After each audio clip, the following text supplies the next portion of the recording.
जीवन में बहुत ही महत्वपूर्ण होती है यह अग्नि। यह अग्नि ही है जो ऊर्जा बनकर हमें जीवित रखती है। किंतु सोचिए, यदि यह ऊर्जा क्रोध की अग्नि बनकर भड़क जाए तो क्या होता है। एक तिनके में लगकर संपूर्ण वन को भस्म कर देती है। उसी प्रकार मनुष्य के क्रोध की अग्नि भी दूसरों को तो जलाती ही है, किंतु उससे पूर्व स्वयं उसे भस्म कर देती है। तो क्या किया जाए, कैसे नियंत्रण में किया जाए इसे?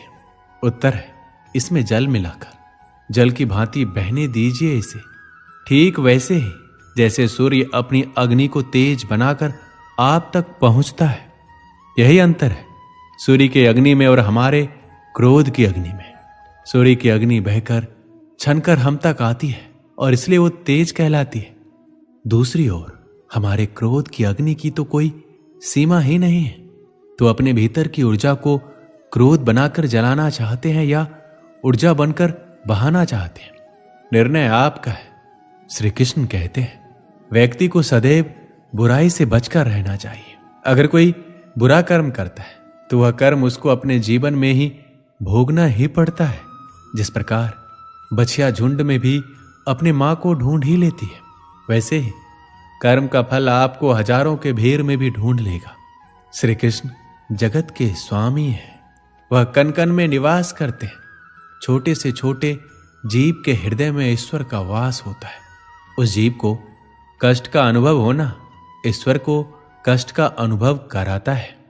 अर्थात किसी जीव को कष्ट देकर अपने ईश्वर को खुश कैसे देख सकते हैं? जीवन में आगे बढ़ने के लिए, अपनी अलग पहचान बनाने के लिए यदि आपको क्रांतिकारी बनना पड़े तो इससे पीछे ना हटे। कहने का सीधा सा मतलब है, जरूरत के हिसाब से खुद में बदलाव करें और समाज के बारे में ना सोचते हुए अपने काम पूरा करें।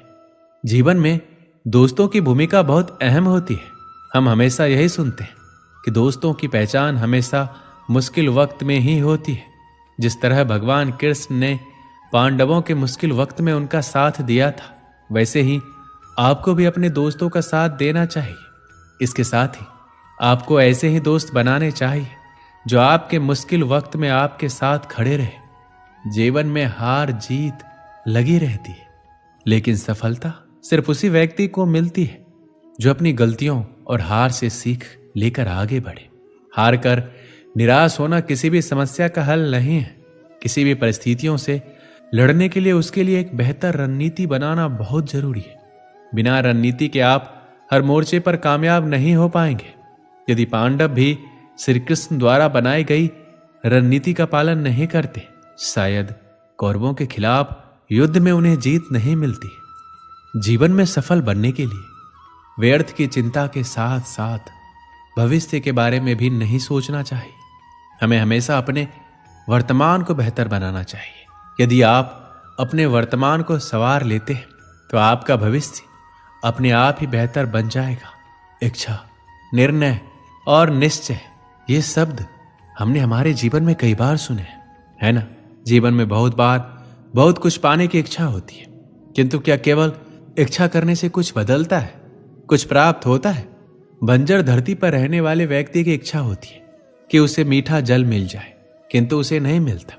जिसने कुआं खोदने का निर्णय कर लिया, उसे धारा खोदने के लिए कुदाल मिल ही जाती है, और जो निश्चय कर चुका है उसे देर सवेर मीठा जल प्राप्त हो ही जाता है।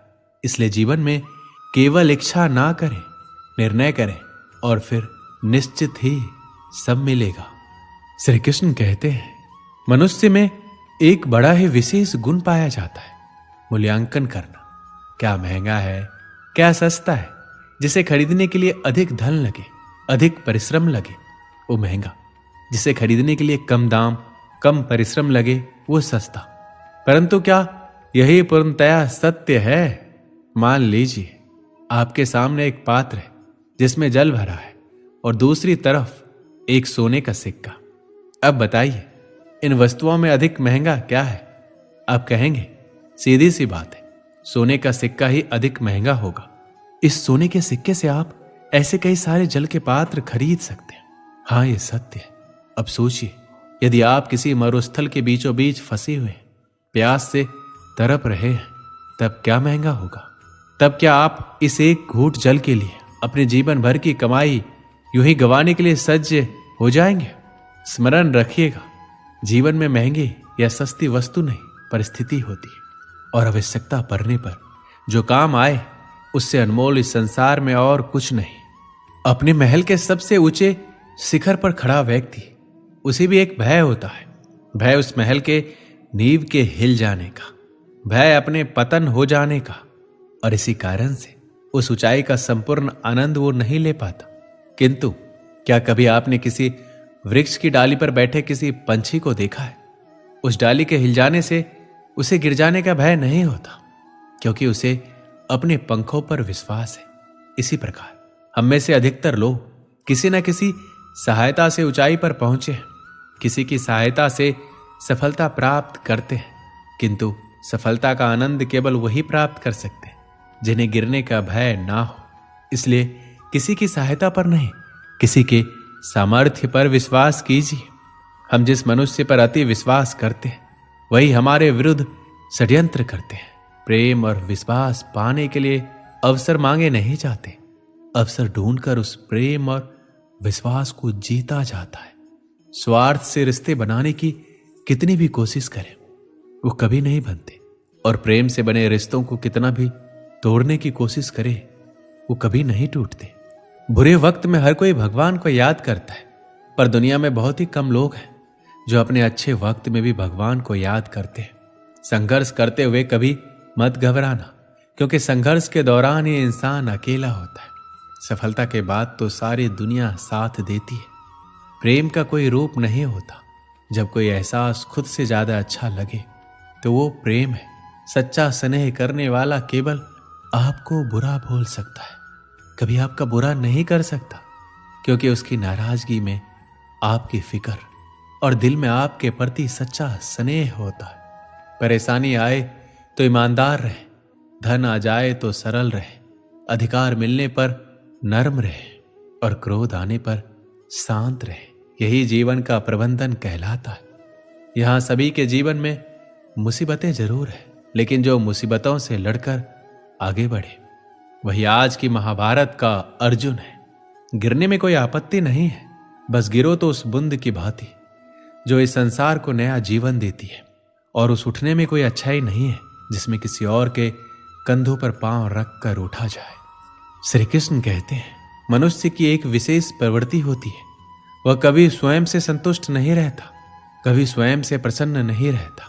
जो है उससे अधिक पाना चाहता है, जो पा लिया उससे आगे बढ़ना चाहता है, अपने जीवन में परिवर्तन लाना चाहता है। और यह प्रवृत्ति संसार में सबसे महान है, क्योंकि इसी प्रवृत्ति के चलते संसार में विकास होता है। किंतु इस बदलाव के लिए मनुष्य उसकी खोज में रहता है, जो उसके जीवन में बदलाव ला सके, उसे मार्ग दिखा सके, उसके जीवन में परिवर्तन ला सके। और इसके लिए मनुष्य संसार भर में उसे खोजता है जो उसके पास है। बताइए कौन? यदि कोई आपका जीवन बदल सकता है तो दर्पण देखिए, वो आप स्वयं है जो आपका जीवन बदल सकता है। वो आप स्वयं है जो स्वयं को मार्ग दिखा सकता है, जीवन में बदलाव ला सकता है, परिवर्तन ला सकता है। इसलिए पहचानिए अपने भीतर की शक्ति को और विश्वास कीजिए, इस संसार में आपसे अधिक शक्तिशाली और कोई नहीं है। जीवन बदल जाएगा।